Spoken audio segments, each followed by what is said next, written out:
नमस्कार, आप देख रहे हैं वाराणसी लाइव। मैं हूं आपके साथ मीनाक्षी। वाराणसी लाइव में हम आपके लिए लेकर आए हैं महादेव की नगरी वाराणसी की विरासत को समेटे हर खबर, बनारस की वो खबरें जो बनी सुर्खियां। इस बुलेटिन में हम कोरोना संकट के बीच राजनीति से लेकर सामाजिक सरोकार से जुड़ी हर खबर से आपको रूबरू कराते हैं।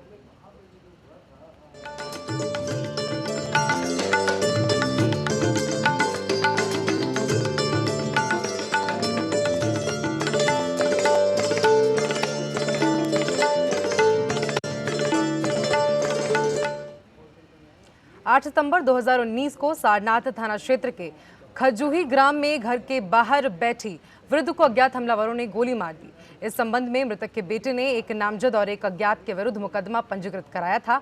वृद्ध नारंगी देवी की 9 सितंबर को इलाज के दौरान निजी चिकित्सालय में मौत हो गई थी, जिसके बाद पुलिस सरगामी से हत्यारों की तलाश में जुट गई थी।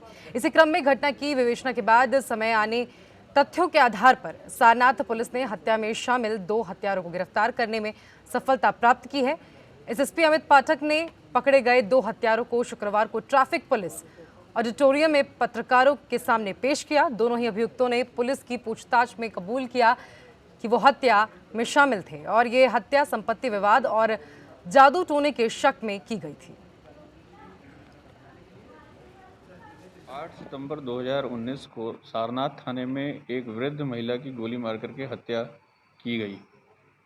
इस घटना में जो मुख्य अभियुक्त शामिल हैं, आज उनका पता चल गया और उनमें से जो 4 अभियुक्त थे उसमें से 2 लोगों की गिरफ्तारी, एक व्यक्ति के हॉस्पिटल में एडमिट होने के कारण उनकी विधिक अभिरक्षा इलाज के बाद, और जो एक शूटर थे वो उसका भी चिन्हीकरण हो गया है और आज इन लोगों की गिरफ्तारी के साथ हम लोगों ने पूरी घटना का अनावरण किया।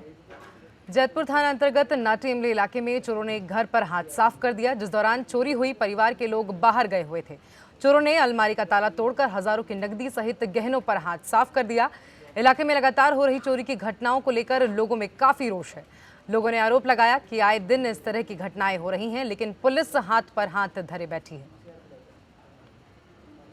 कल शाम को हम लोग नंद के यहाँ गए थे, वहाँ रुक गए रात में। फिर सुबह हम आए 6:30 बजे तो देखे दरवाज़ा खुला था, बाहर का दरवाज़ा खुला था। फिर अंदर आए तो अंदर का देखे, अंदर दरवाज़ा खुला। फिर लाइट पंखा जलाए तो सब खुला हुआ था, सब सामान गायब। तो चैन है 5 भर का और 6 कान का है, 6 अंगूठी है और 2 मंगलसूत्र है, 6 जोड़ी पायल है, 30 जोड़ी बिछुआ है, 16 चांदी का सिक्का है, 2 चांदी का चैन है, 2 कान का चांदी का है, तो पुलिस मछली है। वहीं एसएसपी द्वारा अपराधियों के विरुद्ध चलाए जा रहे अभियान के तहत एसपी और क्षेत्राधिकारी चेतगंज के नेतृत्व में चोरी की घटनाओं पर अंकुश लगाए जाने के लिए गठित टीम को बड़ी सफलता मिली है। थाना सीगरा पुलिस ने चोरी की घटनाओं को अंजाम देने वाले 3 शातिर चोरों को गिरफ्तार कर लिया है। पुलिस ने उनके पास से चोरी किए गए सोने के आभूषण और अन्य चीजें बरामद की हैं। 3 चोरों विजय खरवार, आकाश और विक्की खरवार के पास से लाखों रुपए के सोने के आभूषण और 10,000 रुपए नगद बरामद किए गए हैं। ये सभी जेवरों को बेचने के लिए पांडेपुर जा रहे थे।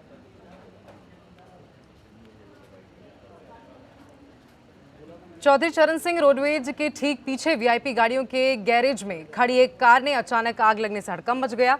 जिस वक्त ये घटना घटी, गैरेज जो बंद था। शहर में वीआईपी मूवमेंट के दौरान इसी गैराज से गाड़ियां उपलब्ध कराई जाती हैं। सूचना मिलने पर तुरंत मौके पर पहुंची फायर ब्रिगेड ने आग पर काबू पा लिया। आग लगने के कारणों का पता नहीं चल पाया है। हादसे का शिकार हुई कार के मालिक को जानकारी भी दे दी गई है।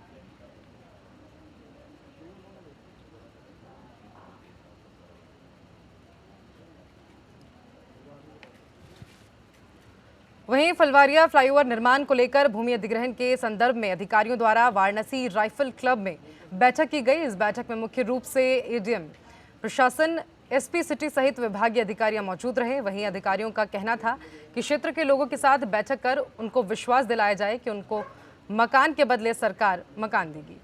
भूमि अधिग्रहण करने के पहले उनका मकान दिखाकर उनको विश्वास में लाने के बाद ही भूमि अधिग्रहण किया जाएगा। ऐसे में अगर कोई बाहरी तत्व इसमें राजनीति की रोटी सेकने की कोशिश करेगा तो उसके खिलाफ भी मुकदमा दर्ज किया जाएगा।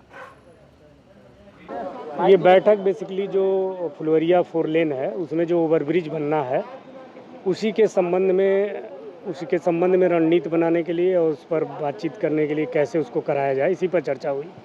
इसमें एडीएम सिटी, एसपी सिटी और सीओ कैंट, एसओ कैंट और तहसील की पूरी टीम और एक्शन पीडब्ल्यूडी की टीम, ये विचार विमर्श हुआ है। और जो विचार विमर्श हुआ उसी के अकॉर्डिंगली हम लोग जो है जो कुछ लोग मुआवजा ले चुके हैं और वहाँ से शिफ्ट होना चाहते हैं, उनको शिफ्ट करने की कार्रवाई करेंगे। उधर प्रताप कॉलेज के छात्र संघ पदाधिकारियों और छात्रों ने भोजपुरी तिराहे के पास राष्ट्रीय जीती प्रतिमा के समक्ष कोरोना पीड़ित वरिष्ठ पत्रकार के निधन पर गहरा शोक जताते हुए उन्हें श्रद्धांजलि अर्पित की। छात्र नेता विवेकानंद ने शोक व्यक्त करते हुए कहा कि देश के चौथे स्तंभ कहे जाने वाले पत्रकार जो कोरोना काल में भी कार्यनिष्ठा से करते रहे, अब जनपद में कोरोना संक्रमण का शिकार हो रहे हैं। छात्र नेता विवेकानंद सिंह ने प्रशासन पर आरोप लगाते हुए कहा कि जनपद में कोरोना का प्रकोप लगातार बढ़ता जा रहा है। हर रोज 150 से 200 संक्रमित पाए जा रहे हैं। जनपद के अधिकारी जमीनी स्तर पर कोई कार्रवाई करते नहीं दिख रहे हैं। वहीं जिलाधिकारी के निर्देश के बाद भी लोग 5 बजे के बाद सड़कों पर निकल रहे हैं और दुकानों पर सोशल डिस्टेंसिंग का पालन भी नहीं कर रहे हैं। छात्र नेताओं ने कहा कि अस्पतालों की स्थितियां बद से बदतर होती जा रही हैं। देश के चौथे स्तंभ कहे जाने वाले पत्रकारों की भी मृत्यु होना शुरू हो गई है। पत्रकार अपनी कलम की ताकत से देश की सेवा करने का काम करते हैं और मजदूर असहाय की आवाज़ को शासन से प्रशासन तक पहुंचाने का काम करते हैं। छात्र नेता विवेकानंद ने प्रदेश सरकार से अपील करते हुए कहा कि पीड़ित वरिष्ठ पत्रकार के परिवार को सरकार को मुआवजा देना चाहिए। हम सभी छात्र उनके परिवार के साथ खड़े हैं, जरूरत पर उनकी मदद के लिए तैयार हैं।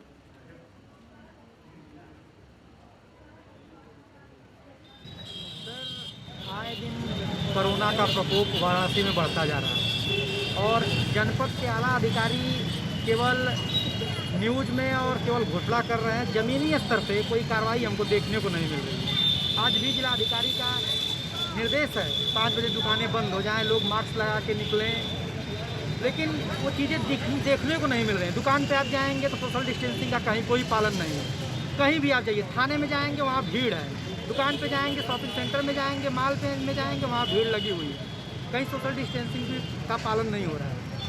सेम उसी तरह से आज देश के चौथे स्तंभ कहे जाने वाले हम लोग के पत्रकार जो अपने कलम की ताकत, जिसको कहा जाता है कलम की ताकत सच्ची विरासत, कलम की ताकत से देश को संवारने सींचने वाले आज राकेश चतुर्वेदी साहब की आज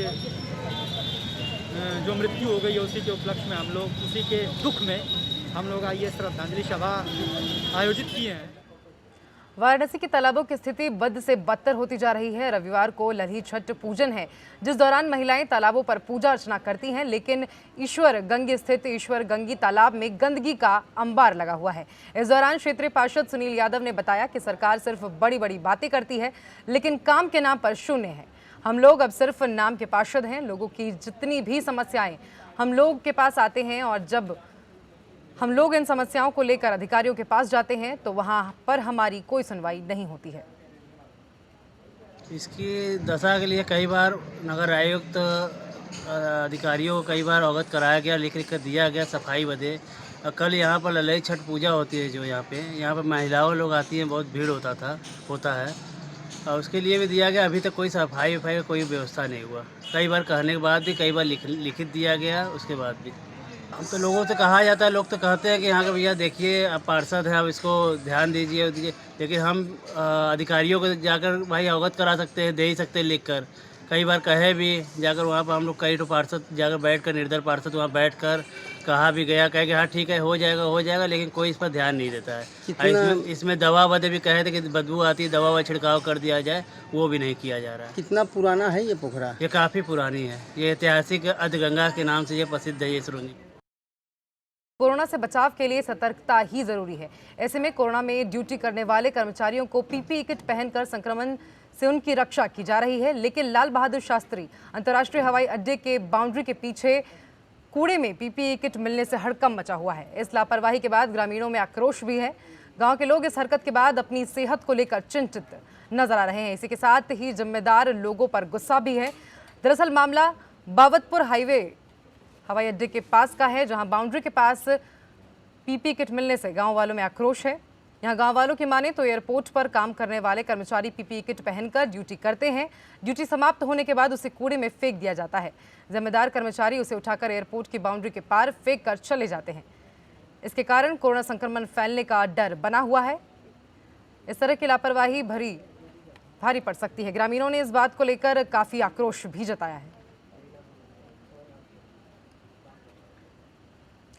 वहीं कोरोना वायरस के कारण जहां एक तरफ लोग अपने को सुरक्षित रखने के लिए मास्क का प्रयोग कर रहे हैं, तो वहीं स्वतंत्रता दिवस के अवसर पर बाजार में अब तिरंगे की तरह दिखने वाला मास्क भी इस समय काफी चर्चा का विषय बन गया है और ये लोगों के बीच काफी पसंद भी किया जा रहा है। दुकानदारों के मुताबिक जो भी ग्राहक इस मास्क को खरीदने आ रहा है, वो उनकी तरफ से ग्राहक को मास्क देने से पहले ये संकल्प दिलाया जाता है कि इस मास्क को यूज करने के लिए बनाया गया है, ना कि फेंकने के लिए, क्योंकि मास्क को तिरंगे झंडे का प्ररूप है और हम भारतवासी अपने तिरंगे झंडे का अपनी जान से भी ज़्यादा सम्मान करते हैं।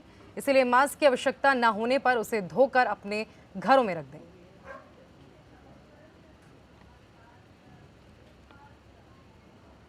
जी हम 15 अगस्त के उपलक्ष्य में ले रहे हैं इसको और तिरंगे का जो है सम्मान करते हैं और इस चीज़ को हम अपनी पसंद से ले रहे हैं। उन्होंने ये देने से पहले हमें एक शपथ दिलवाया। इस शपथ के तहत हम इस तिरंगे का सम्मान करेंगे, इस मास्क का। इसको यूज़ करने के बाद हम कहीं फेंकेंगे नहीं, इसको हमेशा अपने पास सहेज के रखेंगे और इसका अनादर नहीं होने देंगे। इस समय जैसा कि आप देख रहे हैं कि देशभक्ति का दौर चल रहा है। चाइना से बॉर्डर पर हमारे देश के वीर सैनिक युद्ध की स्थिति में खड़े हैं और मजबूत प्रतिद्वंदी के सामने एक मजबूत जो जवाब देने की तैयारी कर रहे हैं। उसके तहत हमारे यहाँ ये तिरंगे का मास्क का एक डिमांड क्रिएट हुआ। लोगों ने एक महसूस किया कि हमें अपने देश के सम्मान में एक तिरंगे के झंडे के साथ साथ तिरंगे के मास्क का भी उपयोग करना चाहिए। कोरोना वायरस में कारगर औषधि गिलोय को लेकर पूरा देश अब सतर्क है और लोग गिलोय का सेवन कर रहे हैं। ऐसे में वाराणसी से संचालित प्रबोधन फाउंडेशन के सदस्य जनपद के फ्रंट लाइन कोरोना वॉरियर्स पुलिसकर्मियों को गिलोय बांट रहे हैं। इसी क्रम में एसएसपी ऑफिस से गिलोय लेकर पहुंचे प्रबोधनी फाउंडेशन के विनय राय ने उनकी अनुपस्थिति में एसपी ग्रामीण मांद प्रकाश सिंह को पुलिसकर्मियों में बंटवाने के लिए गिलोय दिया। इसके अलावा वहां मौजूद पुलिसकर्मियों को भी प्रबोधनी फाउंडेशन के सदस्यों ने गिलोय बांटा।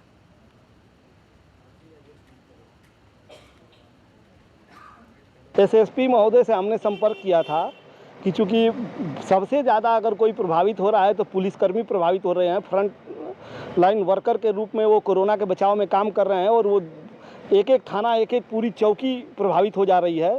तो इसलिए मैं उनसे संपर्क किया। उन्होंने एसपीआरए को पूरा हम लोगों के साथ मॉनिटरिंग करने के लिए लगाए हुए हैं और ग्रामीण पुलिस अधीक्षक हम लोगों के साथ मिल करके और हर थानों पे हर पुलिसकर्मी को उपलब्ध कराना और निःशुल्क उपलब्ध कराना ये हमारी संस्था का और हम लोगों का कर्तव्य है। हम लोग प्रधानमंत्री मोदी के आत्मनिर्भर भारत के सपने को पूरा करने के लिए वाराणसी के युवा बढ़ चढ़कर अपनी प्रतिभा को आगे ला रहे हैं। इसी क्रम में शहर की 3 छात्राएं पूजा, आरती और संगीता ने मिलकर एक ऐसा smart women safety T shirt तैयार किया है जो मुसीबत के वक्त महिलाओं की रक्षा भी करेगा और एक बटन दबाते ही महिला के परिजन और पुलिस को महिला के लोकेशन के साथ कॉल भी कर देगा। सेफ्टी टी शर्ट को बनाने वाली छात्राओं ने बताया कि देश में महिलाओं के साथ आए दिन होने वाली छेड़खानी, रेप जैसी घटनाओं को रोकने में ये स्मार्ट टी शर्ट मददगार साबित होगा।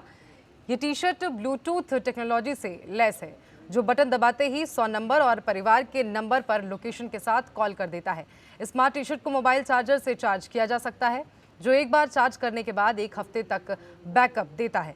इन छात्राओं ने बताया कि घर से निकलने से पहले महिला अपने फ़ोन से 100 नंबर के अलावा अपने घर के किसी परिजन का नंबर डायल कर लें। अगर रास्ते में किसी ने महिला के साथ छेड़खानी या किसी तरह की अभद्रता की तो टी शर्ट में लगे इमरजेंसी बटन को 2 बार दबाने से लास्ट डायल नंबर पर कॉल चली जाएगी। इस टी शर्ट में एक 2000 वोल्ट का कैपेसिटर भी जोड़ा गया है। इस कैपेसिटर से पैदा होने वाला करंट छेड़खानी करने वालों को अच्छा सबक सिखाएगा। साथ ही छात्रों ने बताया कि इस टी शर्ट को बनाने में 25 दिन का समय लगा और 500 से 800 रुपए का खर्च भी आया है। My name is Aarti Yadav from Ashoka Institute of Technology and Management. I am doing BTech from EC 4th year and here और हमारा प्रोजेक्ट है women safety anti rape T shirt. हम ये प्रोजेक्ट इसलिए बनाए जैसे कि जो भी वुमेन्स या फिर जो भी लड़कियां जाती हैं बाहर जॉब वगैरह के लिए, तो उनको अपनी उनकी सेफ्टी के लिए हमने इसमें यहाँ पे ब्लूटूथ मॉड्यूल अटैच किया है, जिससे आप इसे अगर अपने फ़ोन से अटैच कर लेंगे, घर निकलने से पहले आप कोई नंबर डायल कर लीजिए, या फिर पुलिस का नंबर डालिए, या फिर अपने पेरेंट्स का। जब आपको कोई परेशान कर रहा है या फिर कुछ कर रहा है आपके साथ गलत, तो आप यहाँ पे इमरजेंसी बटन है जिसे आप 2 बार प्रेस करेंगे तो लास्ट टाइम डायल नंबर पे कॉल चली जाएगी। और हम इसमें अभी एक कैपेसिटर ऐड करने वाले हैं, जिस कैपेसिटर का काम ये होगा कि 2000 वोल्ट का वो आपको शॉक, मतलब जो भी आपके साथ परेशान आपको कर रहा है उसको आप 2000 वोल्ट का शॉक दे सकते हैं। उसे हम एक बार जब अगर हम उस कैपेसिटर को चार्ज कर लेंगे, आप उसे 1 वीक के लिए पूरा यूज़ कर सकते हैं, और ये बहुत ज़्यादा हेल्पफुल है। इसकी कॉस्ट भी बहुत ज़्यादा नहीं है। यहाँ पे दो बार अगर हम बटन प्रेस करेंगे तो लास्ट टाइम डायल नंबर पर कॉल चली जाएगी, और जब तक आपकी सेफ्टी के लिए कोई आ नहीं जाता, आप उस कैपेसिटर के यूज़ से उस इंसान को आप शॉक दे सकते हैं। 2000 वोल्ट का शॉक बहुत ज़्यादा होता है, इसलिए आपको कोई परेशान करने की कोशिश नहीं करेगा। बनारस के 6 साल के अर्जुन ने तीरंदाजी में देश ही नहीं बल्कि विदेश में भी अपना लोहा मनवाया है। आदित्य सिंह उर्फ अर्जुन ने 5 अगस्त को Guinness book of world record के 2 रिकॉर्ड को तोड़कर अपने नाम किया।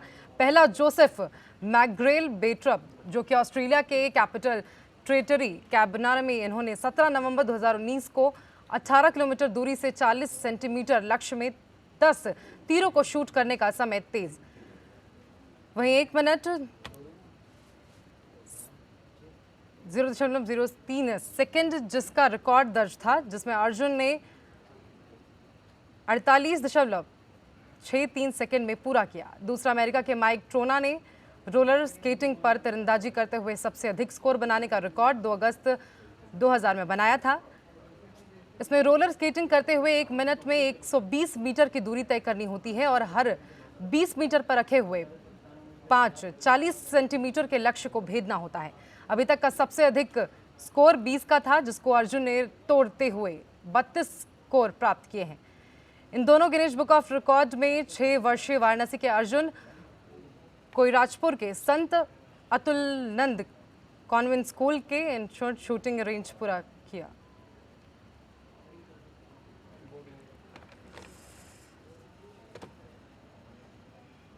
देखिए, आज यहाँ संत Atulanand archery indoor archery range में हम लोग इकट्ठा हुए थे Guinness book of world record को ब्रेक करने के लिए। 2 रिकॉर्ड अर्जुन ने ब्रेक किए हैं। एक रिकॉर्ड था सबसे तेज़ एरो चलाने का कम समय में, सबसे तेज़ 10 एरो चलाने का ये रिकॉर्ड था। जो पिछला रिकॉर्ड था 1 मिनट का, जिसको अर्जुन ने ब्रेक किया है 48 सेकेंड 63 मिली सेकेंड में, जो काफ़ी अंतर से ब्रेक किया है उसने। दूसरा रिकॉर्ड था highest archery score on roller skate, मतलब स्केटिंग करते हुए आर्चरी तीरंदाजी करनी थी, इसमें स्कोर करना था। जो अभी तक का स्कोर था वो 20 का था, जिसे अर्जुन ने 1 मिनट के समय में 5 लक्ष्यों को भेदते हुए 32 का स्कोर हासिल किया। स्कोरिंग कर रहा था। अभी पुराना जो रिकॉर्ड था ऑस्ट्रेलियन एक खिलाड़ी है जोसेफ करके, उसके नाम, जो कि 10 एरो 1 मिनट में शूट किया था। अभी वर्तमान में अर्जुन सिंह ने 48.63 सेकेंड में 10 एरो शूट करके नया वर्ल्ड रिकॉर्ड बनाया। मैंने Guinness book of world record तोड़ा है। फास्टेस्ट एरो में मेरा टाइम था 48.63 और स्केट पहन के आर्चरी करने वाला मेरा स्कोर था 32। इसी के साथ फिलहाल इस बुलेटिन में इतना ही। कल फिर मिलेंगे वाराणसी की कुछ और खबरों के साथ।